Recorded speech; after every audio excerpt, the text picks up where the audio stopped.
Hey guys, welcome back to the channel. Rust Belt Collector here with another video. First up, let me just say to anyone who might be watching who is under the age of 13, please click away now. This video is intended for people only 13 years and older, and preferably even 18 years and older.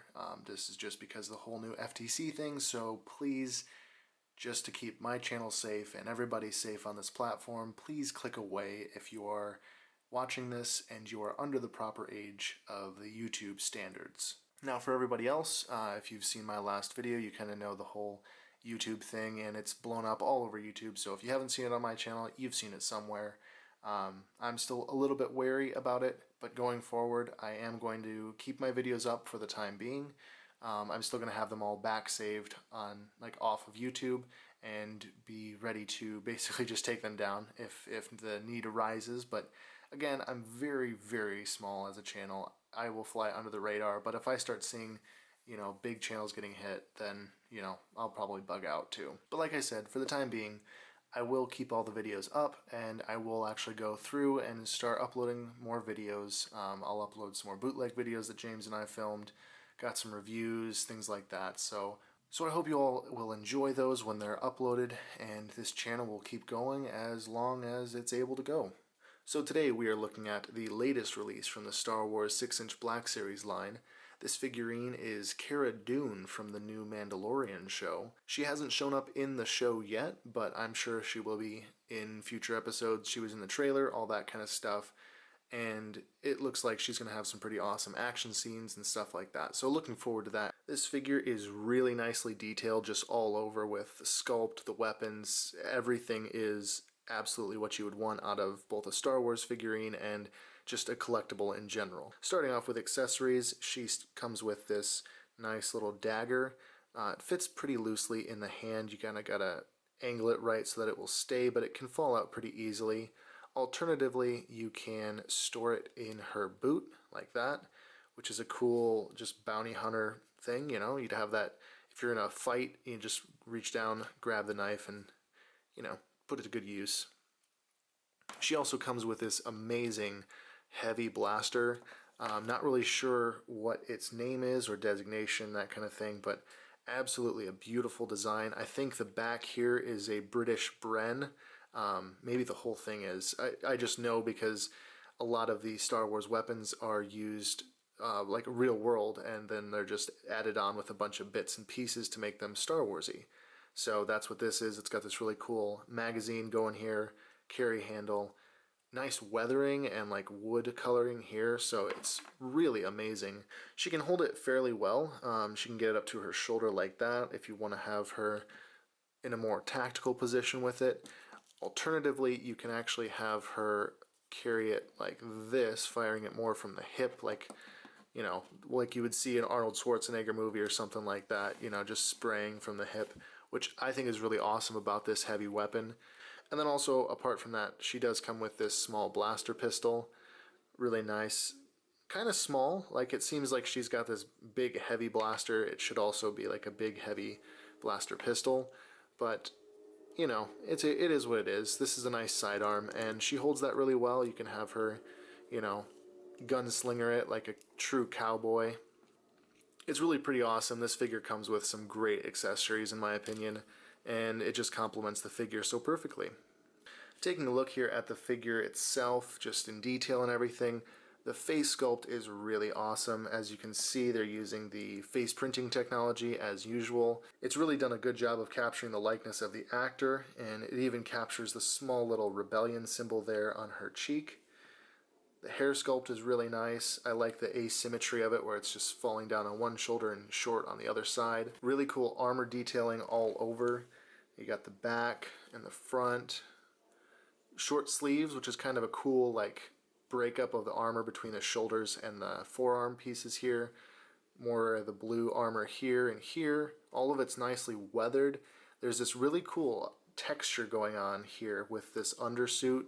Kind of got I don't even know what you would call it, like a hashing or like a chainmail look to it.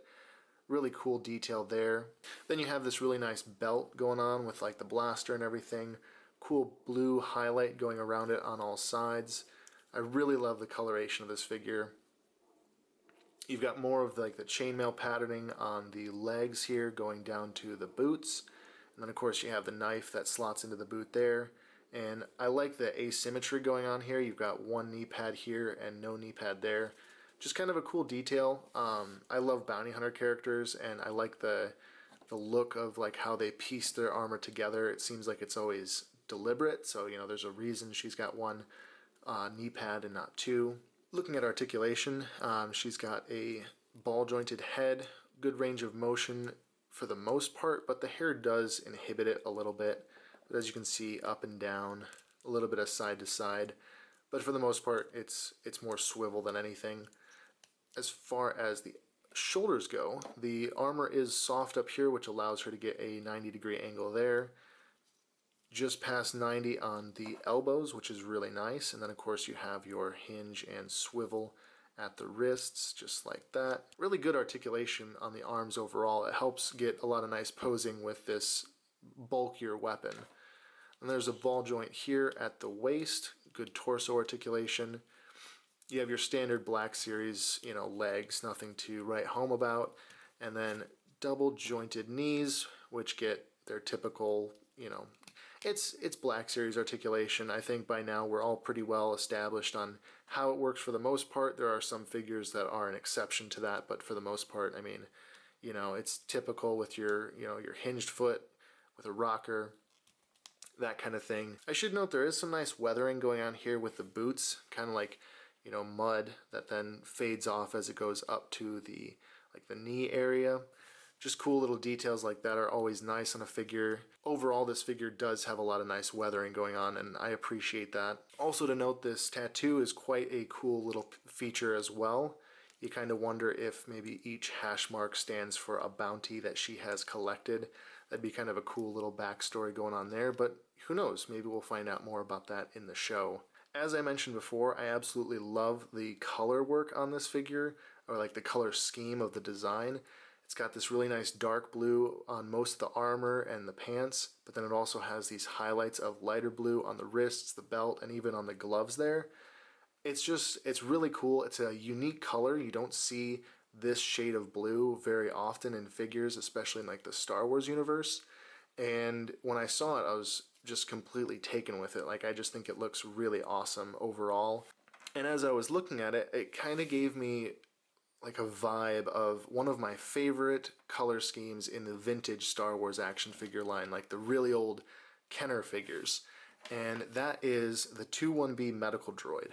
I love Boba Fett. Boba Fett is my #1 like all-time vintage figure, but this is my favorite color scheme.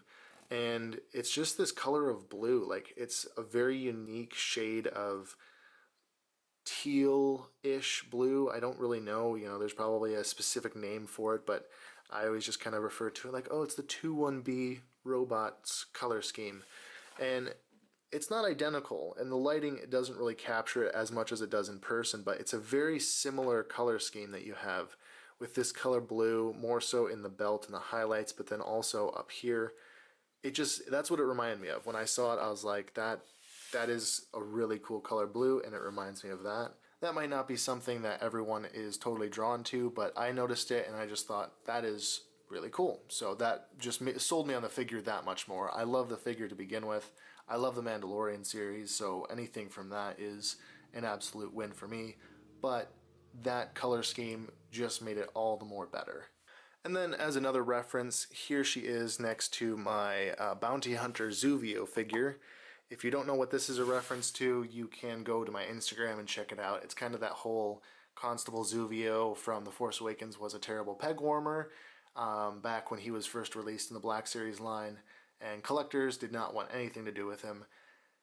It's just kind of an inside joke thing that I posted on my Instagram, so if you want to see what this figure is all about, you can check that out. Down in the description, I'll have a link to my Instagram, so check that out. But basically, she's just a little bit shorter than the Mandalorian. I don't know how that lines up with the actual show, like if she really is in real life shorter or not. But that is the comparison between the Black Series figures at least, and I think that they'll look really nice on a shelf together. I think her armor would do really well with a wash to just really bring out a little bit more detail from the sculpt, because it's a really nice sculpt. So I might do that, I might not, I don't know. Either way, this figure is awesome, perfect for any Black Series collector, anyone that is a fan of The Mandalorian. It's excellent. But that about wraps up the review of this figure. I hope all of you enjoyed it. If you did, I would appreciate a thumbs up down below, as well as hitting that subscribe button. I do appreciate each and every one of you that has hit that subscribe button. It means a lot to me. Link down the description to my Instagram page where I do photography and stuff with these figures. You can check that out down there. As always, guys, thanks for watching, and I will catch you in the next video.